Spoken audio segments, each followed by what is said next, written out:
welcome back to the Edit Room. I'm John Ballou. Today I'm going to show you a new plugin that I created called Lights and Shadows. And if you go to my website, johnballou.com, and click on Plugins, you can go and purchase the Lights and Shadows plugin. And once you download it, you'll get this screen. It's a DMG file, and you just drag and drop into the effects folder. And once you do, back in Final Cut, you'll have Lights and Shadows in your effects browser. And it actually gives you 3 different plugins in one. So let me show you what they do. I'm going to use the light bulbs at first and just drag and drop it onto my clip here. This is a picture of a brick wall I took with my iPhone. So I'll just put it on there, and I have these little lights. How cool is that? And these on-screen controls allow me to do different things, like I can adjust the fall-off amount, and all the controls are over here in the inspector as well. So here's the fall-off. And you can turn a light on and off with this little switch. So if I click it, that was the only light I had on, and as you can see up at the top here, I have 5 lights on the light bulbs. So when I turn it on, it gives me, a nice looking smooth little light. And I can change the color of the light. If I, click on that, and then click on that. Move that up there. And so now you can see you can have many different lighting effects. And if I add light number 2, I'll just drag that in.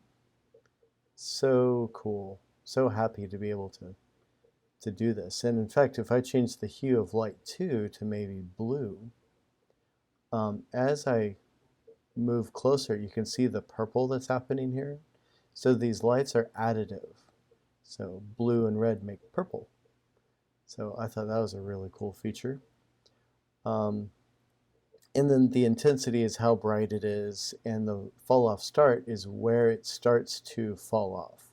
So you can see it's kind of smoothing out a little bit. And then the fall off is just, so you could have it look just like a flashlight if you wanted to, searching in the night. And then the cone angle is just, it's similar to the fall off.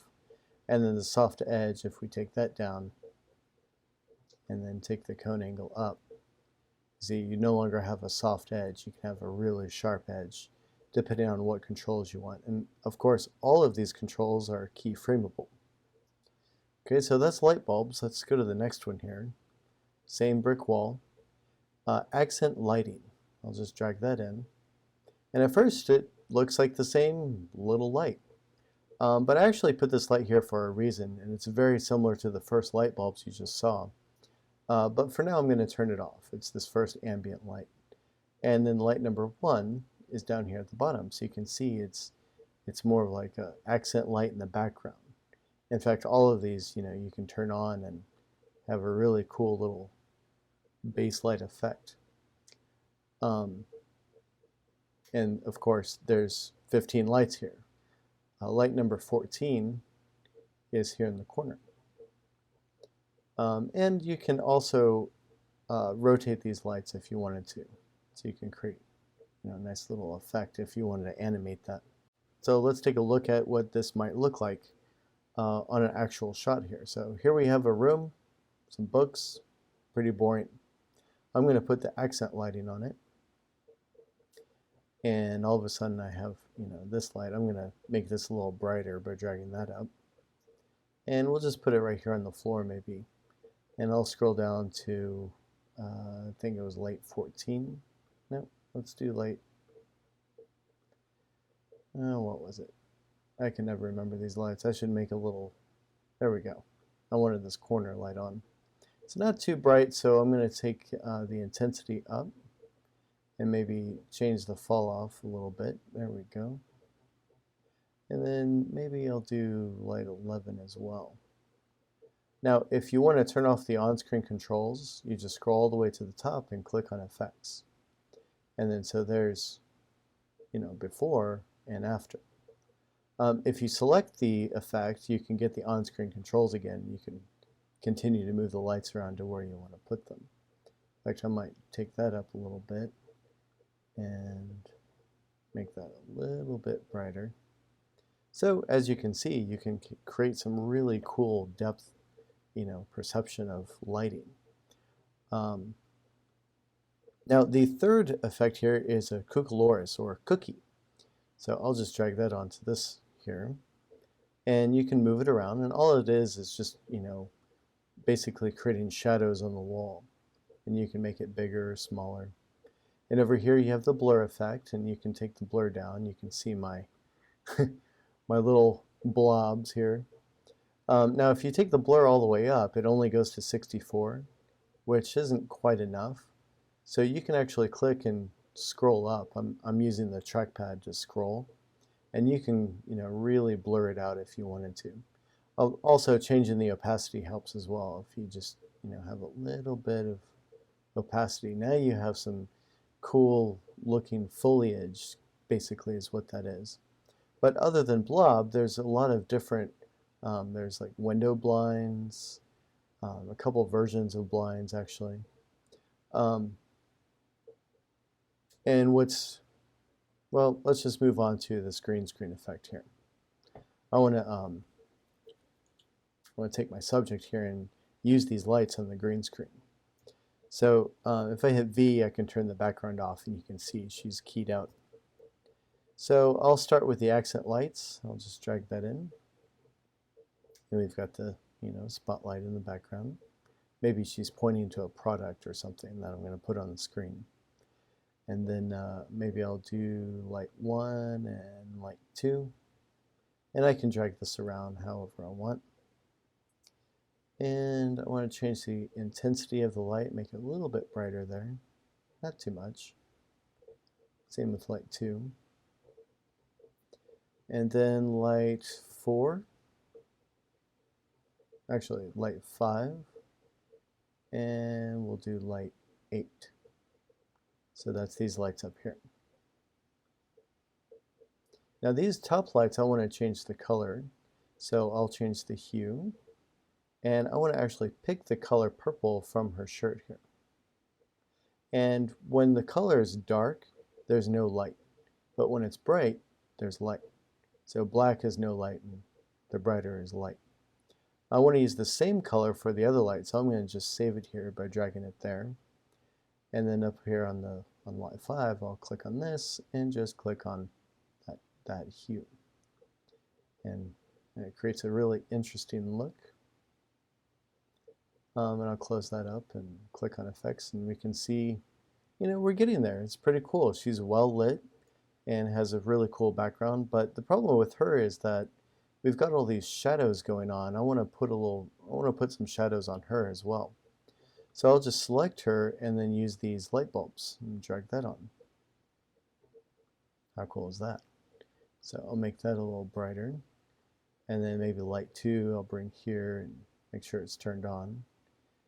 And I'll take the intensity up a little bit. So now we have, some cool shading effects happening here. And then maybe light 3 we'll put over on this side. Take the intensity up. And what have you. Maybe we'll pull it off a little bit like that.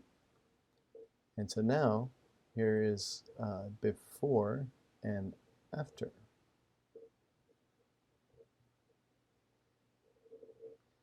Not bad. Now it looks like she's actually in the image.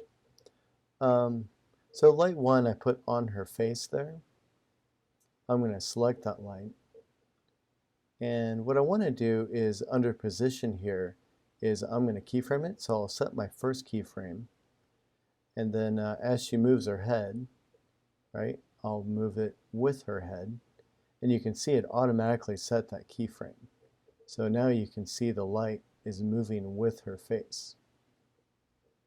So she's always going to be lit. And then, just for the fun of it, I'll do light number 4 here. And I'll bring that in. And make the intensity a little higher, not too high. And I'm going to change the color again to that purple. And I'm just going to pull it off just a little bit. You see how it's just kind of giving a little bit of a glow to her hair. So it's almost as though the lights from the background are also hitting her head. And I can move that around. Just remember that if you move a light around after you've added a keyframe, it's going to animate as well. So just kind of keep that in mind. So pretty cool, huh? All right, so let's do one more. So this time we have an actual room that she's in. And I like the lighting so much that I had on her, so I'll just copy and then paste attribute, Shift-Command-V. And I just want the light bulbs. So now I have that dreamy look, I guess. But in the background here, I'm going to use the cookie, drop that on. And I'm going to change the scale of the cookie. I don't want it to be that big. And maybe I'll just rotate it, to match the wall that's back there. Maybe make it a little bit bigger. And then move it up some. And yeah, that should do it. I'll change the opacity so it's not so vivid. And now we have a nice little textured wall back there. But that's not what I wanted to show you. It's this drop zone that's really cool. And the drop zone won't actually work unless you change it to custom. So now you can see the drop zone there. So I'm going to click on the drop zone and I can choose any cookie that I've made. You can use, a picture with an alpha channel, a white and black, because I've included the blend mode here if you have a white and black image. But what's really kind of cool is you can use a video. So I'm just going to put this, I'll just click right there and apply the clip. So now we have a video playing, and then of course I can tweak it as I want. So for instance, take the opacity down, change the blend mode to whatever blend mode, I don't know, what does subtract do, right? You can just play around with that as you want. Multiply? Yeah, I can't really see what multiply. Be soft light. And then take the opacity back up.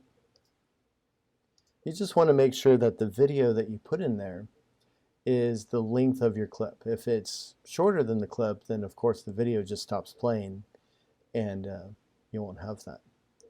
But we're getting it on the floor, which is fine, but in this case I don't want to put it on the floor. So what I'm going to do is crop it with a mask. So I'll go to the Cucaloris here and just add a shape mask. And I'll make it more square so it matches more with my wall. And maybe I don't want it to feather so much. But you get the idea. So now it's only happening inside of this mask. And you can see it's giving kind of a motiony glow. So that's Lights and Shadows. I can't wait to see what you come up with. Thanks for watching, and I hope you enjoy it. I'll see you next time in the edit room.